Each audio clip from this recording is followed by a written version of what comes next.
Abai, Word 21. In his Word 21, Abai Qunanbaiuly discusses the issues of self-satisfaction and complacency in a man and defines the kinds of boastful people.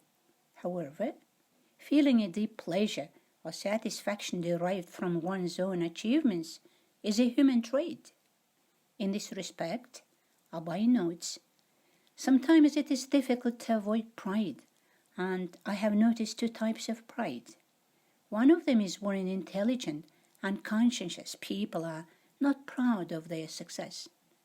The world philosopher underlines that a proud man has a high estimation of his own worth.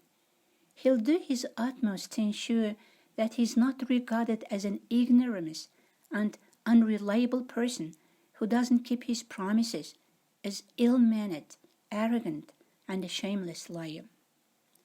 Being aware of the baseness of these vices, they will aspire to be above them. This quality is peculiar to a man of conscience, reasonable and high-minded. He dislikes to hear people singing his praises, but, on the other hand, will allow no one to sully his name. According to Abai, a proud man possesses three high moral standards, such as intelligence, reason, and honesty. The educator Abai convinces that a braggart, on the other hand, does his best to be talked about as much as possible. Let everyone know that he's a hero, he's rich, he's proud, cunning, and of noble descent. Yet, what he overlooks is that people may also say things about him that he wouldn't in the least like to hear. To tell the truth, the other kind of fame, notoriety, doesn't much bother him. Through the use of the terms as ill-mannered, arrogant, shameless liar, spiteful critic, and a crook, Abai assures his readers about the existence of negative vices in a man.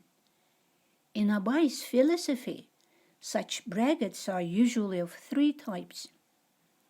The first is eager to gain fame abroad, amongst strangers. This is an ignorant fellow, but he still retains some human virtues. The second wants to be famous in his own tribe.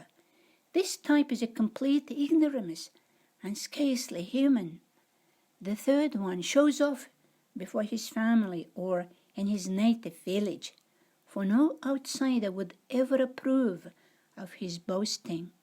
This one is the most ignorant of all, no longer a man. Thus, Abai does not approve any concept of self-satisfaction. Conversely, he criticizes that behavior as a very wrong character trait.